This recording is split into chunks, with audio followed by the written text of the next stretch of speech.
Igret HaKodesh Siman Yud Aleph, nous sommes à la page Kuf Yud Zayin Amud Aleph, la troisième ligne, Veyamin Shebemet ou Chai Bahem. Dans Siman, l'Admor Zaken nous explique dans quel système nous devons vivre. On a le choix, on peut vivre et évoluer dans le même système que les Goyim. Et dans ce cas, tout ce qu'on réalise est orienté vers soi-même. Et du coup, s'il me manque quelque chose, la parnassa, la santé ou la famille, c'est la panique, c'est la déprime, je me révolte, j'en veux à tout le monde. Ou bien, Veyamin Shebemet ou Chai Bahem. J'aspire à vivre une vraie vie, une vie contrôlée, dirigée par Akadosh Baruch Hu. Et dans ce cas, j'accepte toutes ces décisions. Il faut bien réaliser que quel que soit notre choix, on s'inscrit toujours dans un système qui va formater notre esprit, qui va formater nos sentiments.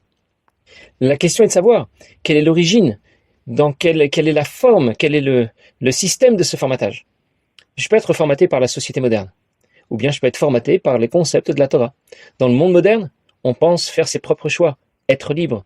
En réalité, nous n'avons pas de vraie liberté. Nos choix s'inscrivent dans un cadre formaté par nos dirigeants qui savent très bien nous manipuler l'opinion publique.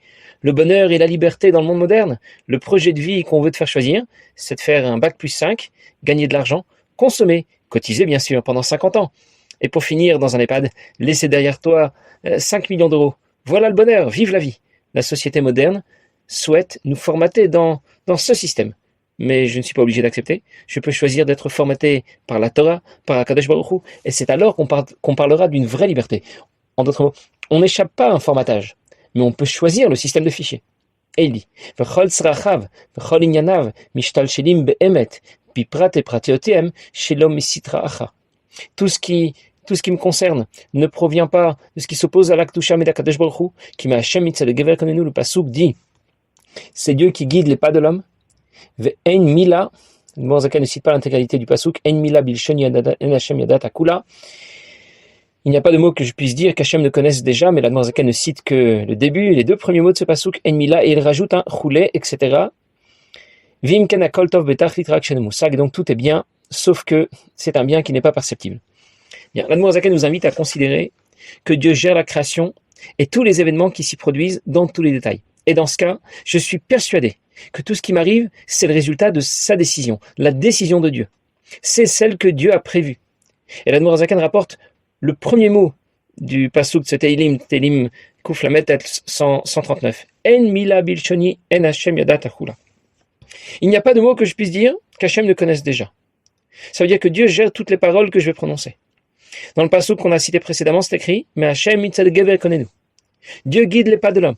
Agmara dit la Masechet Chulin Daf Zayin. Si quelqu'un se blesse au doigt, c'est que Dieu a décidé que ça devait arriver.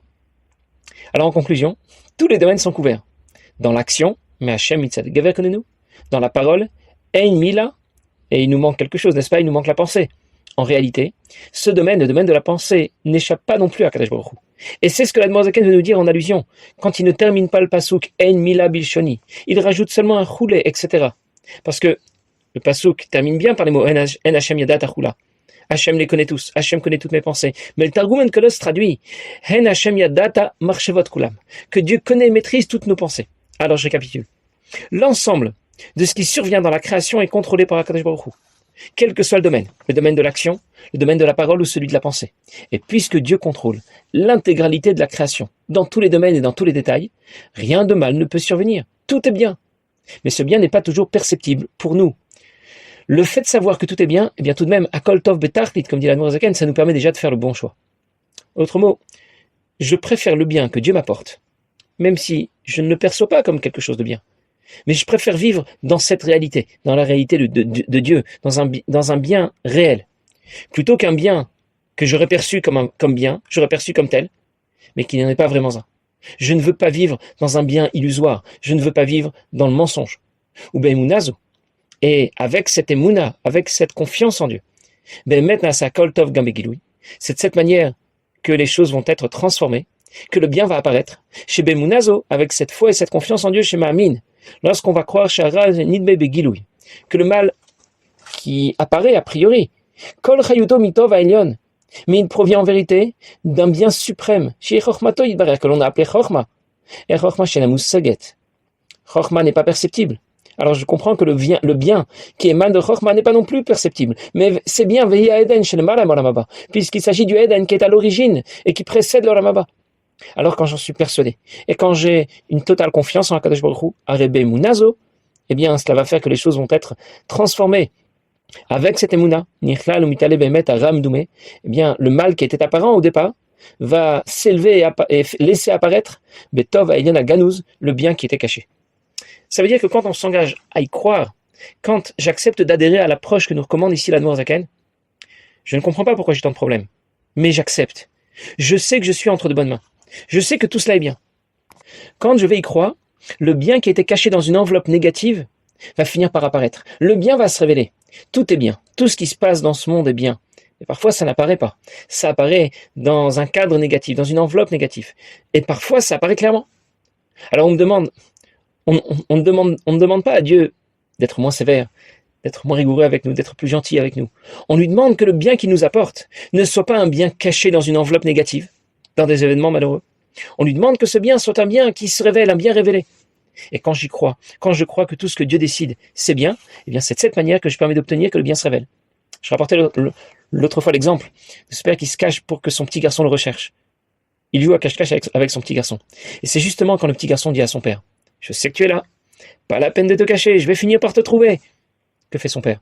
C'est là qu'il sort de sa cachette. Et c'est là qu'il lui dit, « Ah, tu m'as trouvé, très bien, tu as gagné. » Par contre, si le petit garçon s'assoit par terre, il pleure, il est triste, parce qu'il pense que son père est parti, parce qu'il pense que son père l'a abandonné. On n'a rien gagné. Heureusement, la Nourazakan vient dire à ce petit garçon qui pleure, « Ne t'inquiète pas mon petit, ton père est toujours là, il veille sur toi, il se cache, c'est tout. Dis-lui que tu sais qu'il est là. Dis-lui que tu sais qu'il ne t'a pas abandonné. Et tu verras, il sortira de sa cachette. » C'est que le mal qui apparaît, le mal apparent, est en vérité, en réalité, un bien caché. C'est un bien qui est si puissant qu'il ne peut pas apparaître comme un bien. Un bien qui provient de ce qu'on a appelé au début du Siman, Réchit, de Chokhmah, que l'on appelle Eden, qui est à l'origine du Gan Eden. Et notre objectif, c'est de faire apparaître le bien caché derrière ce mal apparent. Évidemment, on a un peu de mal à digérer tout ça. Si on me dit que les difficultés de la vie permettent de réparer mes fautes, je comprends. Si on dit que ces difficultés, c'est un mal pour un bien, je comprends. Si on me dit que c'est un mal qui remplace un mal beaucoup plus fort, un mal supérieur, je comprends aussi. Mais quand on me dit que les difficultés de la vie, les problèmes, les catastrophes, c'est bien, là on a vraiment du mal. Ce sujet, le sujet de l'approche des difficultés de la vie, des problèmes, est abordé plusieurs fois par l'Admor Zaken, dans l'Écoute Marim, un peu plus loin, dans Geret HaKodesh. Mais c'est dans Siman ou Dalef que le développement est le plus fort, le plus incroyable. En deux mots, l'Admor Zaken nous explique, le mal, c'est bien. C'est pas évident, n'est-ce pas? Et on a compris qu'on ne va pas l'intégrer parfaitement, et certainement pas en claquant des doigts, mais il faut au moins essayer de s'en inspirer un peu, de s'en imprégner un petit peu. Quand quelqu'un rentre dans une parfumerie, même s'il n'a rien acheté, à la fin on sentira une petite odeur sur ses vêtements. Et quand on apprend le Siman Yud Aleph, on se promène dans ce Siman Yud Aleph. Alors on espère aussi que ce Siman va un peu nous imprégner et nous inspirer. Il faut bien réaliser qu'on n'est pas en mesure d'apprécier convenablement les événements de la vie, qu'on n'est pas en mesure de discuter avec Akadosh Baruch Hu et de lui imposer notre logique et de discuter ses décisions. Quand un roi prend des décisions, il ne s'explique pas, il ne donne pas d'explication à son peuple. Il prend la décision qui s'impose et tout le monde l'accepte, parce que tout le monde est persuadé qu'il ne recherche que le bien pour son pays. Et même s'il donnait des explications, ce sont celles qu'il a bien voulu donner, pas celles que tu n'aurais de toute façon pas compris. Eh bien, Dieu n'est pas que le roi de l'univers. On dit tous les matins dans Adon Olam, dans Tfilat HaShachar, on dit d'Akadosh Baruch Hu qu'il est bli réchit bli tachlit. Il n'a pas de début, il n'a pas de fin. Rien que de le dire déjà, on a la chair de poule. Rien que de le dire, ça permet de réaliser un peu de qui on parle déjà. Si je poursuis, et que l'on nous dit que Dieu a créé l'ensemble des mondes de la création, yesh me'ayin, à partir de rien. Au départ, il n'y avait rien, et ensuite quelque chose est apparu. On n'arrive même pas à imaginer ce que tout ça veut dire. Maintenant, dis-moi, c'est avec lui que tu veux discuter? C'est à lui que tu veux dire que ces décisions ne te conviennent pas? C'est à lui que tu veux imposer ta logique, tes repères? Notre erreur, c'est de penser que Dieu sera un homme comme les autres, avec des super pouvoirs, et on pense qu'il a pu prendre des décisions qui n'étaient peut-être pas les bonnes. Il a pu faire des erreurs, et bien sûr, c'est déjà une erreur majeure. On parle de Dieu, de ses décisions, de sa gestion de la création, et on fait l'erreur de ramener le débat dans l'hémicycle, à l'Assemblée nationale. On pense pouvoir argumenter, manifester. Je vais rentrer dans l'opposition, engager une procédure de destitution peut-être. Un peu de sérieux. Il faut bien prendre conscience de qui on parle vraiment quand on parle de Dieu, quand on parle de ses décisions. Et alors, on va accepter beaucoup plus facilement ce que nous explique l'Admor Zaken dans Siman. Quand on va bien considérer, nous parlons de Dieu, Nous parlons de sa gestion de la création, de son contrôle de tous les événements qui s'y produisent. Nous, on a bien sûr du mal au départ à apprécier qui il est, on a même du mal à imaginer qu'il existe parce qu'on ne le voit pas, parce qu'on ne l'entend pas. Et quand on assiste à des événements tragiques, par contre, tout de suite, c'est Dieu qu'on accuse, c'est lui le responsable. Un peu comme les Israéliens qui sont responsables de tous les malheurs du monde, qui seraient responsables du malheur des Palestiniens, même la Shoah, c'est peut-être de leur faute. Tous les délires sont permis. En tout cas, on comprend que Dieu nous dépasse, que notre appréciation des événements de la vie est tronquée. L'appréciation des événements de la vie nous dépasse. Et quand on réalise que ça nous dépasse, et qu'on ne peut pas tout comprendre, et qu'on ne peut pas tout expliquer, eh bien on a déjà un petit peu avancé. Il y a une histoire qui raconte qu'un jour un chassid du Tzemar Tzedek est parti le voir parce qu'il se posait des questions sur l'existence de Dieu. Il n'existe pas, est-ce que vraiment il gère la création, etc. Il se demandait si tout ça n'était pas inventé.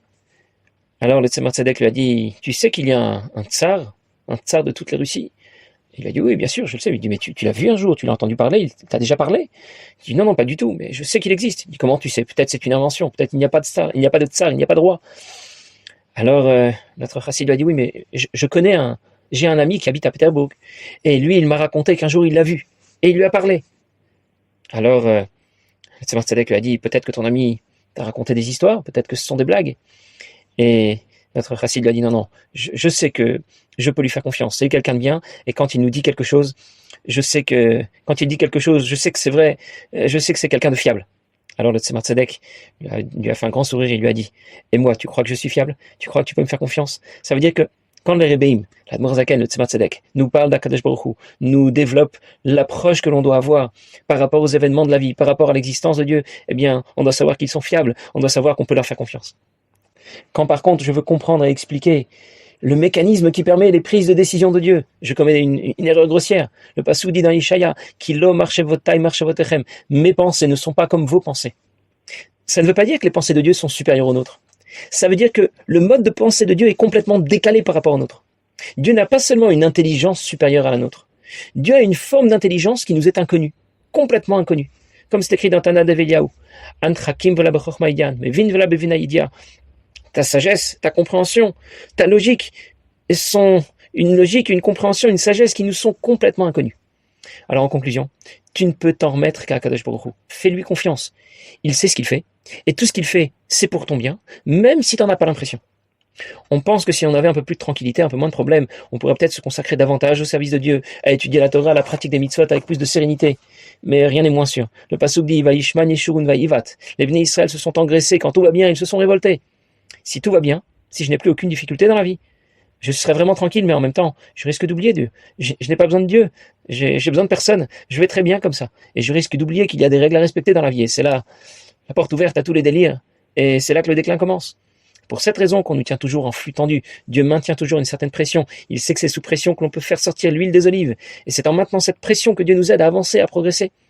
De notre côté, nous devons tout accepter, avec confiance, avec émouna, avec tranquillité, avec joie. Et c'est de cette façon que les difficultés et les problèmes vont être transformés, les problèmes vont être résolus, et tout va s'arranger.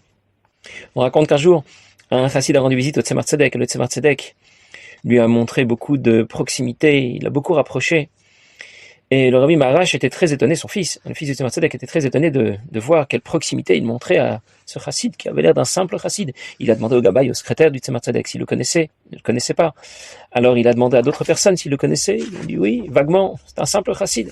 Et finalement, il s'est décidé d'aller lui parler. Il lui a parlé, il lui a demandé d'où il venait. Il lui a expliqué qu'il était un chassid qui est un chassid qui venait de la ville de Paritch, qu'il était très proche du tzaddik Bilel Miparitch. Mais en parlant avec lui, encore une fois, le Rabbi Maharash n'a pas trouvé quelque chose de particulier qui justifierait que le Tzemar Tzedek lui montre tant d'affection et tant de proximité. Alors il voulait vraiment savoir ce que ce chassid avait de particulier. Il a décidé d'interroger son père, le Tzemar Tzedek. Et son père lui a répondu. Ce chassid, c'est quelqu'un qui a beaucoup souffert, qui souffre énormément. Et il accepte tout avec sérénité, avec émouna, avec confiance. Comme on dit, les kaboule besimcha. Il accepte tout avec joie.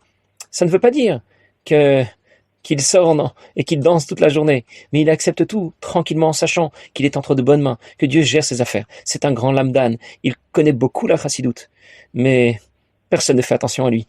Et on ne voit sur lui aucun signe particulier. On ne voit pas sur lui que c'est quelqu'un de très spécial. Il n'a pas non plus beaucoup d'argent. Et il souffre, mais il accepte tout avec sérénité, avec tranquillité et avec confiance en Dieu.